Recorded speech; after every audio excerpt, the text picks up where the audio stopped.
Hey all, Brian S. Pratt here. So I'm going to read chapter 18 of my book, Priest of Dmon-li, book 3 of the Morcyth Saga. Now, leading up to this chapter, James, Jiron, and Miko are escaping northward out of the Empire. They meet Miller's band. And through that meeting, they learn that one of Maddox's generals, who's currently at war with the Empire, has been captured and taken to this city a couple hours away. Now, James, Jiron, and Miko have been recruited to help them go to the city, infiltrate it, and affect Lord Pytherian's escape. So we'll see how that works out.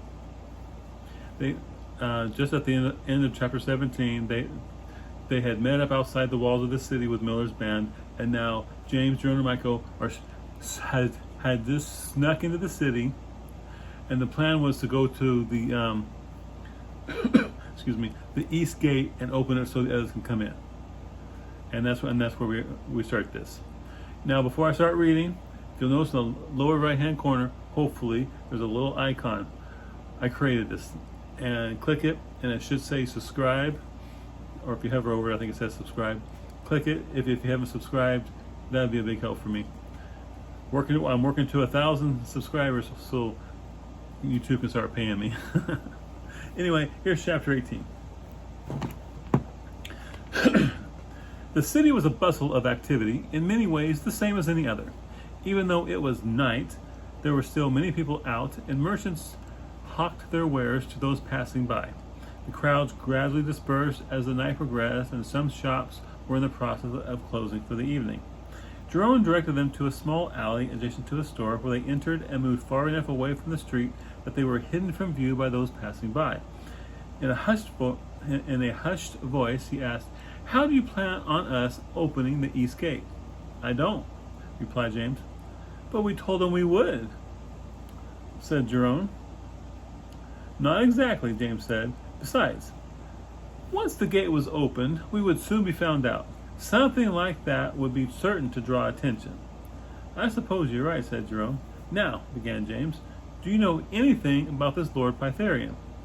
"Heard his name a couple of times. Like Miller said, he is supposed to be some sort of great general. I think he was related to someone on Maddox's ruling council. Not sure who." "Ever seen him?" asked James. Shaking his head, he said, "No. How are we going to find him?" "Not sure," admitted James. He looked over the rooftops toward the keep near the center of the city. Pointing to it, he said, "But considering whom he is, he most likely would be there." Looking to where James pointed, Jiron said, "You're probably right. But how are we going to get in there?" "Haven't a clue," he replied. "But that hasn't stopped us before." Jiron just nodded in response. James turned to Miko. "Are you ready?" "Let's do it," he said with startling eagerness. James gave him a sidelong look and then moved to follow Jiron as he walked from the alley. Upon entering the street, he followed the main flow of people down for several blocks until coming to another main road which crossed theirs. That road headed more toward the keep than the one they were on, so Jiron turned and followed it.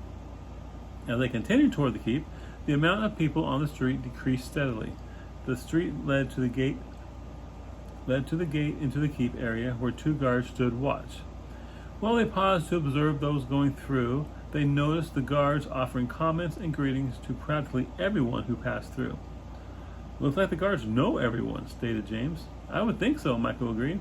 "How are we to get through?" asked Jiron. They moved in another alley while they pondered the problem. When no answer was forthcoming, Michael said, "We could try the sewers." Being a street kid from Bern, obviously sewers was, that was his mode of travel when not wanting to be seen. So, that just comes to mind. When both Jiron and James looked to him, he continued, "There has to be a spot where the sewers in the keep and the sewers in the city intersect. If we can find it, we could walk right under the walls." By the look on James's face, he didn't take to the idea. Jiron, on the other hand, was nodding and giving Michael a grin. Michael said, "If we look around, we're sure to find an access to the sewers." Good idea, said Jiron, patting him on the back. All right, James said with little enthusiasm. Let's see what we can find. They moved down the alleyway and along several side streets before finding a water runoff drain that they could use to gain access to the sewer. Making sure no one was watching, Jiron squeezed through and began to descend down the rung set into the wall to the bottom. James and Michael followed shortly afterward. As James descended down the slime-covered rungs, the smell hit him. Trying not to gag, he continued until he stood next to Jiron on a ledge running next to it, and slightly above the main sewer flow. His arm sprang to life. James moved over to allow space for Michael as he reached the bottom. The ledge they stood upon was a foot wide and ran the length of the tunnel. Another, just as wide, ran along the opposite wall. Sorry, I'm editing as I go. It allowed them to travel the sewer without having to trudge through the muck. Wish Baron's sewer would have had this, Michael commented. Baron, of course, being the city in which he grew up. Me too, agreed James. The keep was to the north. We should try to head in that direction. Follow me, Jiron said, as he started along the sewer's ledge in that general direction. They followed him for 100 feet or so before coming to where the tunnel forked, one branch going northwest and the other going northeast. Jiron glanced back at James, who indicated he should follow the northeast passage. Giving him a nod, Jiron turned to follow it. They passed several more access ladders leading up into the dark, but they ignored them and continued on. Opening on their left, another sewer passage connected to theirs and was blocked by thick iron bars spaced half a foot apart. This has to be it, said James. The iron bars would have been placed there to prevent unauthorized access to the keep. I would think so too, agreed Jiron. Now, how are we to get through? Leave that to me, James said as he looked for a way to get to the bars without having to step in the muck. Michael saw him as he was looking around and smiled. Then he said, I think there's no other way but to step into the flow. Sighing, James replied, I realize that. Gritting his teeth, he stepped off the ledge and into the main flow of the sewer. His legs sank 1.5 feet into the filth, nearly causing him to lose the contents of his stomach from the stench that produced. As he paused there a moment, Jiron asked, Are you okay? He just shook his head. How could he explain to them just how much this nauseated him? Taking several more steps, the muck made a sucking sound every time he pulled out his foot. He made it to the bars, then considered the best way to get through them. James, Michael whispered urgently. When he turned back to Michael, he saw him pointing back down the sewer. He glanced in that direction and saw a light moving toward them. Quickly canceling the orb, he plunged them back into darkness as they watched the light approach. The flickering of the torch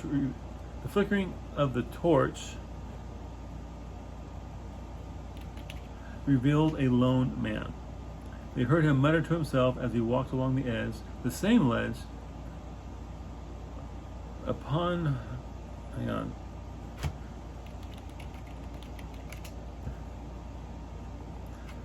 which Michael and Jiron stood. A shadow moved toward him.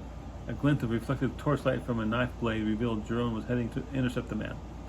Wishing there was another way, James remained still and silent as Jiron moved closer. Then there was a cry as the torch fell into the sewer and was quickly extinguished. It's okay now, Jiron said. The orb blossomed into light once more, and James saw Jiron moving back toward them. He saw James looking at him, and he said, He's not dead, just unconscious. Relieved, James turned back to the bars and began to work the magic to bend them enough so they could squeeze through. When the bars began bending, a vibrating sound could be heard. Once the sound stopped, James glanced back to them and said, Let's go. He squeezed his way through and then waited for Jiron and Michael to make their way through the filth and join him on the other side. Then he again used magic to return the bars to their former position. By the time he was done, his head ached and his breath was a little labored. Turning back to the others, he said, That was tougher than I thought. Are you all right? Jiron asked, concerned. I'll be fine, he assured him. Let's go. Jiron again led them as they continued down the sewer. James was certain they were passing under the wall protecting the keep area, or soon would be. This section of the sewers had no ledges upon which to walk. The flow was not as deep as the other had been, much to their relief. They passed by another set of rungs leading up, and Jiron paused as he glanced back to James. James shook his head and said, "Let's move farther toward the keep. That one would probably come out in the outer courtyard area. We need to find access into the main keep." Jiron nodded and then turned back as he continued. Several more sets of rungs came and went before they decided to stop and investigate. "Just go up and see if you can tell where we are," James suggested.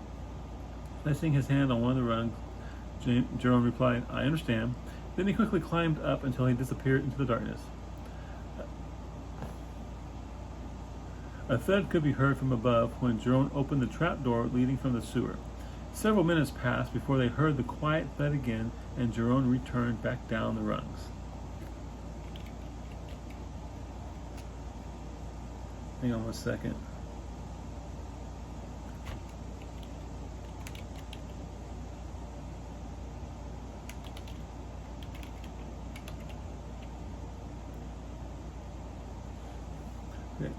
These led to the basement of a home, he said. We're not far outside the keep walls. Yeah.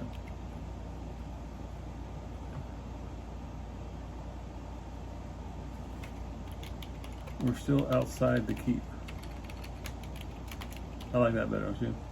These lead to the basement of a home, he explained. That sounds better. We're still outside the keep. Good, James exclaimed. Let's continue on then and try to find the one we need. Jiron again took the lead. When they came to a junction of sewer passages, he moved to follow the one that would bring them closest to the keep. They followed the new passage for a little over 100 feet when a set of rungs appeared out of the darkness ahead. This must be it.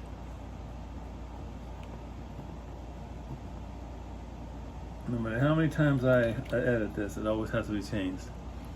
Go up and see, James told him. Jiron quickly climbed up into the darkness, and then they heard his voice calling down, "This is it! Come on up!" Michael went first, with James right behind. The light from the orb revealed Jiron and Michael standing in a barren, small room with a single wooden door as the only exit. When James finally exited the sewers, Jiron indicated the door and said, "It's locked. Can't hear anything from the other side." "Can you open it?" Taking out a knife, he said, "There's only one way to find out." He moved to the door and began working on the lock. James closed the trapdoor to the sewers in an attempt to block off the stench, though he soon realized that their filthy shoes and pant legs were the source of the intense odor, which could cause a problem as they moved through the keep. Click. He looked to Jiron, who had a smug expression on his face. "It's open," he replied. "It's open?" he asked. Jiron nodded in reply. James canceled the orb to avoid its light being seen as Jiron slowly pushed open the door. The hinges squealed in protest. It was dark and deserted on the other side. Jiron moved out and said, "Need the light." Oh, and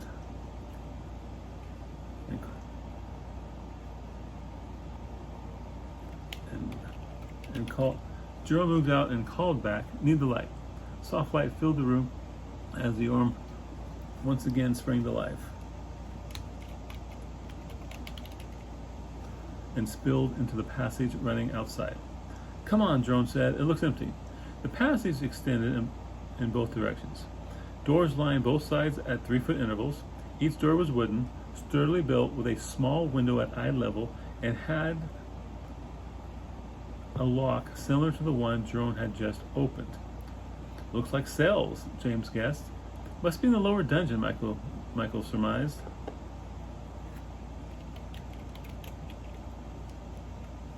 Turning to James, he asked, "Would this be where they are holding Pytherian?" Shaking his head, James replied, "I wouldn't think so, but you never know." "Which way?" asked Jiron. "One's as good as another," replied James. Jiron led them down to the left. The cells were quiet. James paused at one of the doors and held the orb near its window. Within lay a skeleton wearing scraps of clothing that had all but rotted away. A shackle was attached around one of his legs and was secured to a ring set into the wall. "Poor guy," he whispered as he moved to follow Jiron down the passage. The level of undisturbed dust on the floor and doors seemed to indicate that this area hadn't been used in a very long time. The passage ended at a wooden door, slightly different from the others. When Jiron checked it, he found it locked and once again got his knife out to work on unlocking it.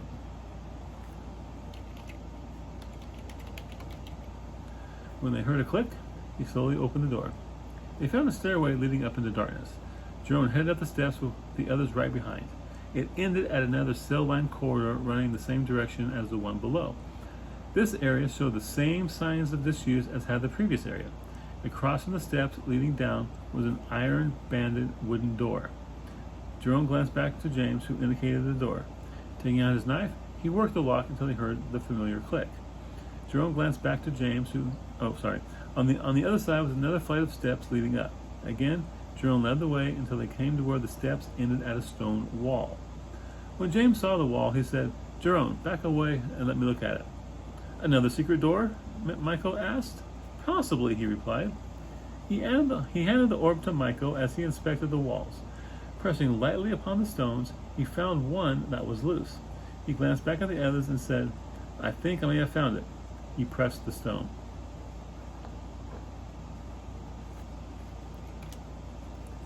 The wall slid to the right, and they were bathed in bright light from a torch mounted on the opposite wall. They heard a gasp from the other side, and Jiron shot through in a flash. "Don't kill him," James whispered as he followed. He heard a crash, and then Jiron said, "It was a servant." James and Michael left the steps just as the wall began to slide closed on its own.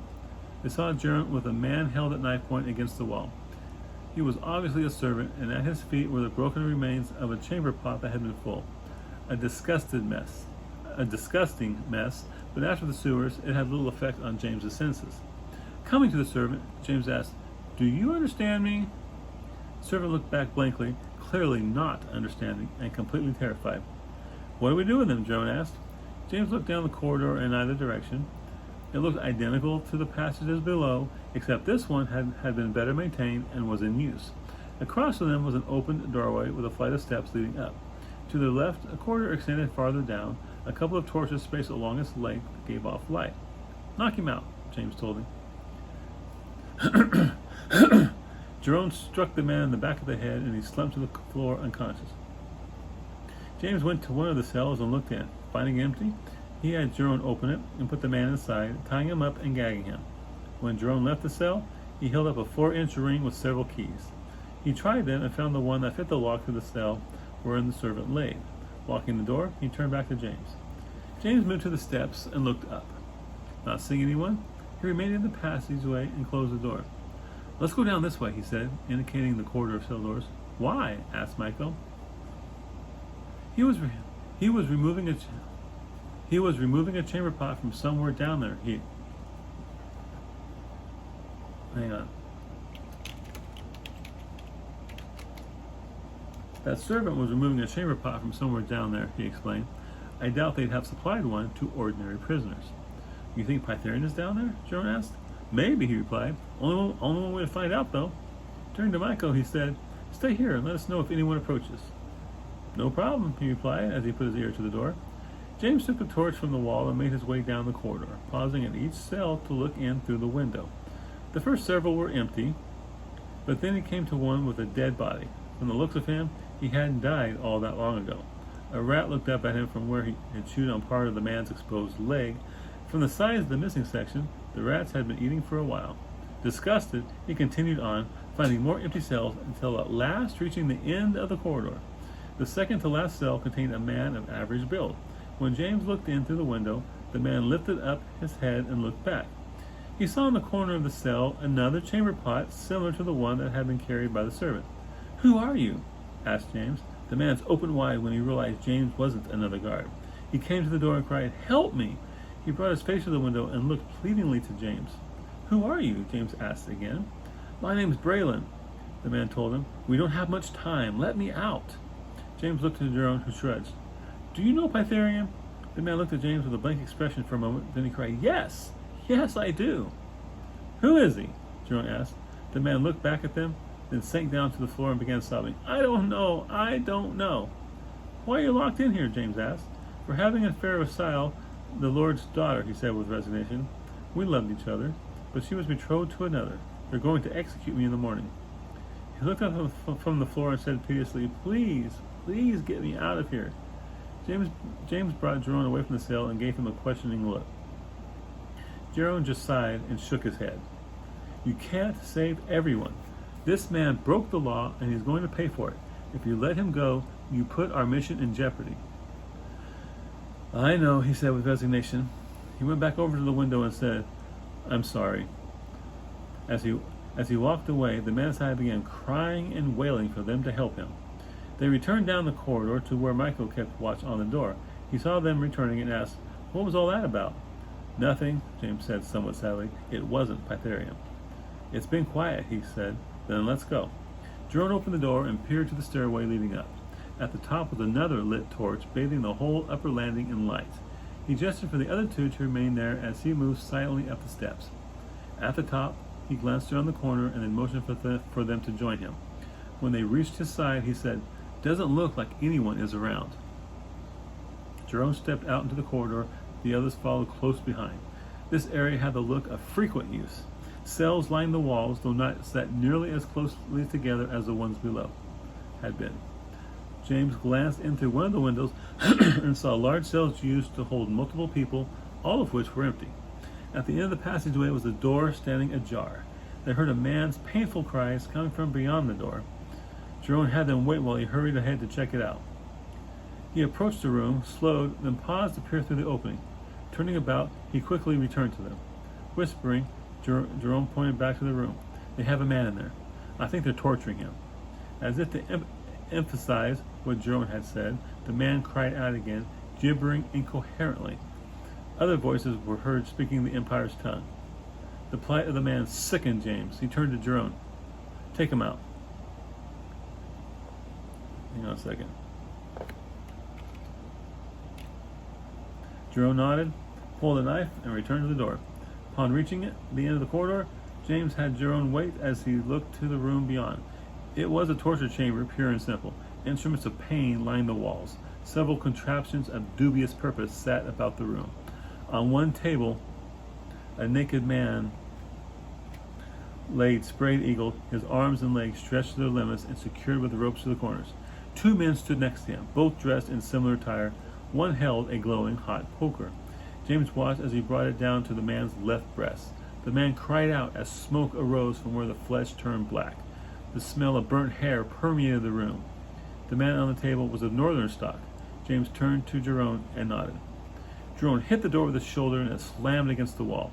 He burst from the hallway, knives flashing as he advanced upon the torturers. They turned at his approach.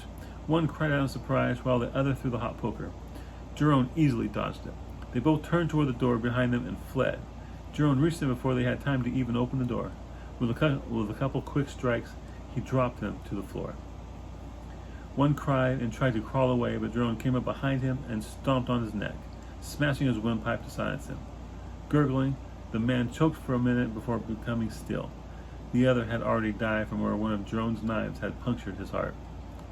The man on the table looked at them, his single eye wide. The other eye socket was filled with what looked like lead. Numerous cuts and burns marred his flesh. 2 fingers had been cut away as well as 3 toes. His eyes darted around, not really seeing anything. James came to him and stood next to James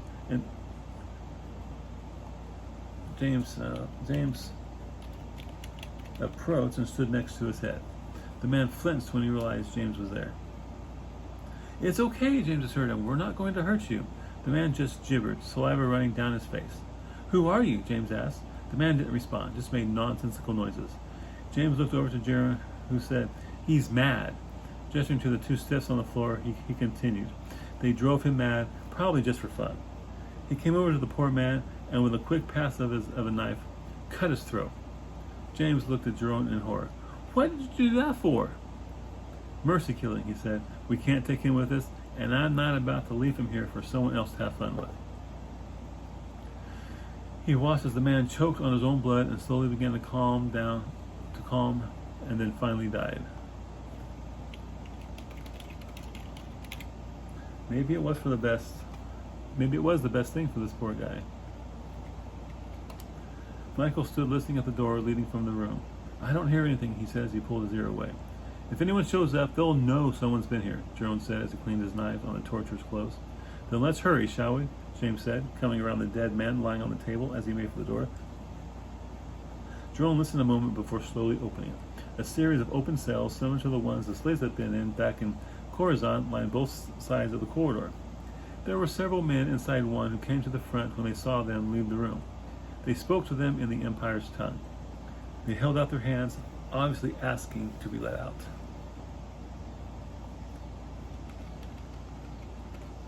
They moved along, ignoring the pleadings of the prisoners. At the other end of the room was another thick wooden door with a single small window. Jiron peered through the window. He turned back to the others and said, "I don't see anyone." He saw James nod, then turned back to the door and opened it. Sticking his head through, he slowly opened the door until there was enough space to pass. Michael and James followed him out into the corridor, closing the door behind them and cutting off the pleadings of the prisoners. The hallway was dark, extended away from the door, with a single torch at the far end providing light. Moving quickly, they hurried toward the lighted area. Upon coming near, they saw a flight of steps at the end going up to the left. They slowed as they approached. Jiron moved to the fore as he peered around the corner and up the stairs. He turned back to the others and said, "It curves out of sight as it spirals up." James nodded. "Okay, take it slow and listen for anyone coming down." "Right," Jiron replied as he turned back and began moving up. They followed the steps as they spiraled around several times before Jiron paused. He held up his hands for the others to wait as he cocked his head to the side as if listening. Then he turned back toward them and whispered, "Someone's coming." Moving quickly and quietly, they returned back down the stairs. At the bottom, they ran along the hallway until they came to the door to the holding area. Opening it, they slipped inside and shut it just as two guards rounded the corner from the stairs. The prisoners were making lots of noise as they pleaded with them once again to be released. At least that was what James thought they were trying to say. The approaching guards didn't seem to pay much attention. The door muffled most of it. Jiron waited next to the door, knives ready. The prisoners became quiet when they realized what they were about to do. In the quiet, they heard the two guards talking as they approached. Suddenly, the door opened and Jiron struck out, taking one of the guards across the throat before they even realized what was going on. He kicked out at the other as the guard tried to draw his sword, knocked him against the wall and threw him off balance. Then he was on him, knives striking fast. Before James even realized it, the battle was over and the guards lay dead on the floor, their blood pooling by the door. He and Jiron took the bodies and dragged them into the room with the cells. The prisoners once again clamored to be let out. When the guards' bodies were within the room, they again left and closed the door behind them. Returning to the steps, they once more climbed to the next level, making what felt to James like 3 complete circles before coming out into a basement of some sort. It was a large, dark room with boxes stacked around the edges. A door sat in the wall to the right and across from them. A stairway extended up. James signaled for Miko to keep an eye on the steps as he went with Jiron to the door. "Which way?" he asked. "I don't know," replied Jiron. "My best guess would be the stairs since he wasn't below. We need to find someone who can tell us where he is." "I know. We'll never find him in time hunting blind," admitted James. Can't you do that bubble thing to find him?" he asked. Shaking his head, James replied, "No, I don't know him at all, so it wouldn't work. If I had something of his, maybe, but I don't." Before they headed up the steps, they checked the other door first. While Michael kept watch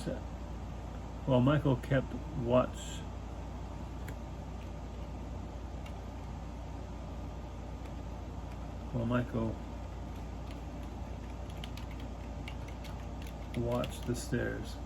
Opening the door a couple inches, they discovered a darkened corridor extending away from the room. James looked at Jiron and said, hang on. This is a long chapter.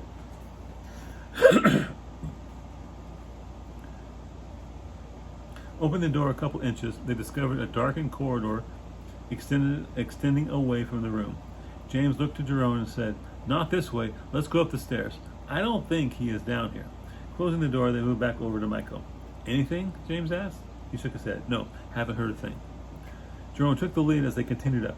14 steps later, they emerged onto a wide hallway running to the right and left. Candles spaced every 20 feet or so gave off a soft light.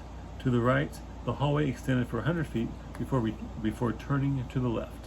The other way, it extended even farther until finally disappearing into the darkness, into the distance. Jerome glanced at James, who had just shrugged. Stepping into the hallway, Jerome moved to the right, the others close behind. They passed several doors before the hallway made a turn to the left. Glancing around the corner, he saw that it continued. "It's clear," he said as he went around the corner. The doors they passed were closed. A quick check failed to discover anything within. Suddenly, farther down the corridor, a door opened and a woman walked out into the hallway. A servant, by her dress, she glanced their way and her eyes opened wide. Jerome sprinted toward her as a scream escaped her lips. She dropped the bundle of linen she carried and turned to flee. A second later, Jerome caught up to her as her second scream was about to erupt forth. He clamped his hand over her mouth, silencing her. She struggled to free herself, but when he held his knife against her throat, she quieted. He walked her back to where James and Michael waited, all the while expecting other doors to open in response to her scream. But either there was no one else down there, or a woman screaming in this area was common, for no other door opened. "Do you understand me?" James asked when Jerome had brought her close. She nodded, and they breathed a sigh of relief. "What's your name?" With fear in her eyes and a tremor to her speech, she replied, "Elspeth." "Elspeth, do you know where they are keeping the captured general?" "General Pytherian," Jerome clarified. I think in the North Tower," she stammered. "Where is that?" Michael asked. Elspeth looked at him and said, "It's on the other side of the keep." "Of course," mumbled James. "Couldn't be just above us. Oh no, it had to be all the way on the other side." "You're going to take us there," he told her. "And don't think to try to lead us astray or betray us, or you'll have to deal with my friend here." Elspeth's eyes flicked fearfully to Jerome. "Do you understand?" James asked. Nodding, she quietly said, "Yes, I do." "Now, what is the best way to get there?" he asked, then added, "without being discovered?"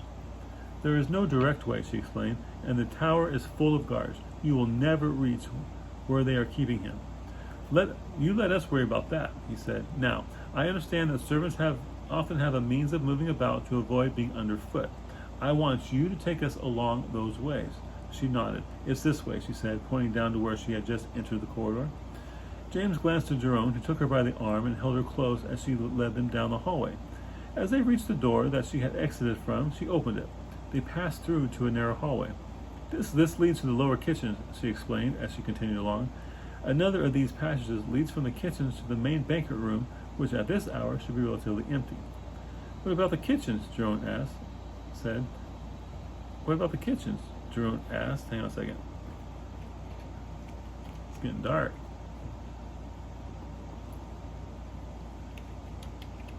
"Will there be anyone there?"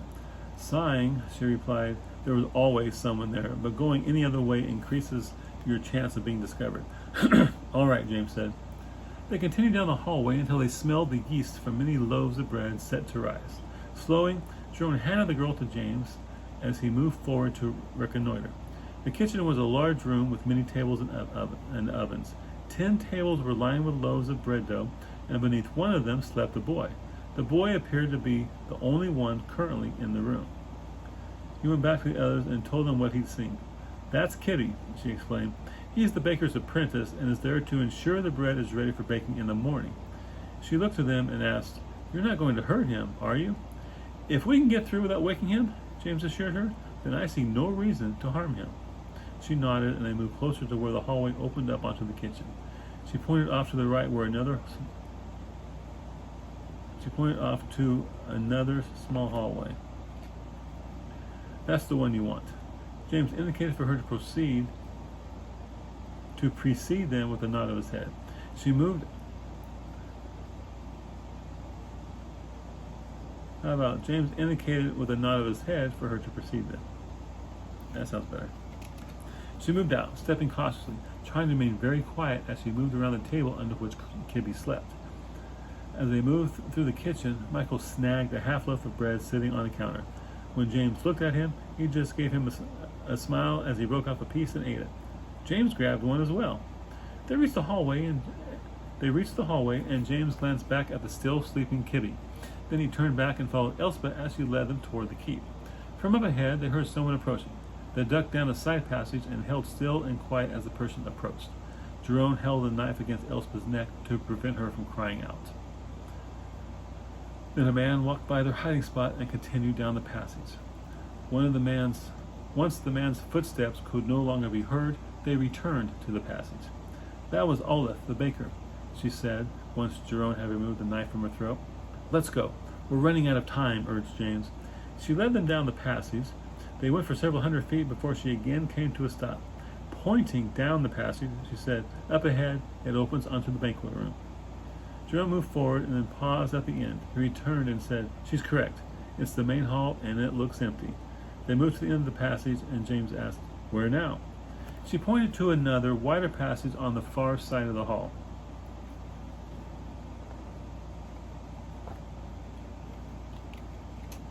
"We have to take that one. There are no servants' ways on that side of the keep." "Where does it lead?" "To the north tower. There will be guards. You will have no chance to sneak in." "We'll see," he said. Moving to the edge, he glanced around the room, and then they moved quickly across to the other hallway. It was much wider than the one they'd been in, and with more candles keeping it well lit. Moving down the passage, they passed many doors made of finer quality than the ones encountered earlier. Suddenly, from up ahead, 3 guards stepped into the passage, heading in their direction. James opened the door they were closest to and rushed into the room before the guards could spot them. Once the door was closed, Jiron kept his ear to it as James examined the room. It appeared to be a sitting room, one where ladies could visit and entertain guests. Another doorway led to another room, and James moved toward it to see if there was anyone within.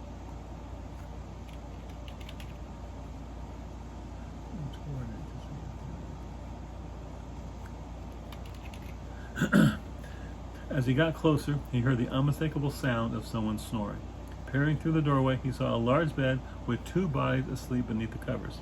Backtracking quickly and quietly, he returned to the others. Jiron opened the door and looked to see if the guards were still there. Bringing his head back in, he said, "They're gone." "Good. There are people sleeping in the other room," James explained as he indicated the other doorway.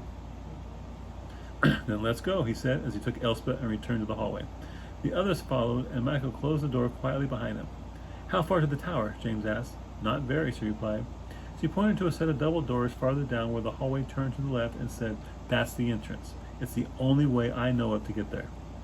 As they continued to approach, he said, "How many guards?" "I don't know," she replied. "I've never been there. My duties were elsewhere." "Then I'm afraid this is where we must part ways," he said. Her eyes opened wide, expecting to be killed on the spot. He moved to a door and listened for a moment. When he didn't hear anything, he opened it up and found another sitting room. This whole area must be guest rooms for visiting nobles. He found the bedroom empty. Returning to the sitting room, he took Elspeth and led her to the bedroom where he gagged her and tied her securely. "I'm not going to kill you," he explained. She calmed down somewhat when she saw a gold piece appear in his hand. "I appreciate your helping us," he said as he placed it within a pocket of her outfit. He gave her a wink and then returned to the front room where the others waited. Jiron stood by the door, and when he saw the nod from James, cracked it open and checked to make sure the hallway was empty before they stepped out. Moving toward the double doors that Elspeth had indicated led to the north tower and, hopefully, Lord Pytherian.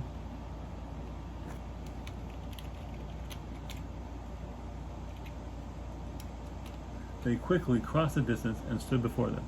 Michael kept watch down both hallways while Jiron listened at the doors. After a moment, he lifted his head away and said, "I think there are 2 guards on the other side. Can't be sure. I do hear something, though." "What do you propose?" James asked. "If there are just 2, we might be able to silence them quickly before they alert the whole keep," he whispered. "But if there are more than 2, then we've got problems." "No way to know for sure, is there?" He shook his head. "No, there isn't." "Then let's move quickly and decisively," he said. Jiron nodded in agreement. Drawing his knives, he made ready to pass through the doors. James took 3 stones from his pocket, the last ammo he had, and prepared. Michael came and took the handles of the doors as he prepared to swing them open. When both James and Jiron signaled that they were ready, he pulled. And there ends chapter 18. Ooh, that was a long one, wasn't it? Sometimes they get that way. I prefer a chapter to be about 4,000 words. I'm not sure what that one was, but it definitely was probably about 6,000 or 7,000 words. 4,000 words is approximately 10 pages of a traditional paperback. A traditional paperback has 400 words per page, and I like my chapters to be roughly 10. I shoot for 4,000. I try not to stop below 3, and I really don't like to go over 5. But if I'm in the middle of something, I'll just keep writing until I'm done, like in this situation. And throughout my series, there are several chapters that are rather extensive. Anyway, it's getting good. So, hope you enjoyed it. If you haven't already, click the subscribe button. I would greatly appreciate it. Let me know what you think. Am I reading too fast? Reading too slow? Do you enjoy my readings? I guess if you're still here at 40 minutes, you have to enjoy it, right? Anyway, if you have any questions, put them in the comments, and I'll get back to you. And we'll get chapter 19 tomorrow. Y'all take care.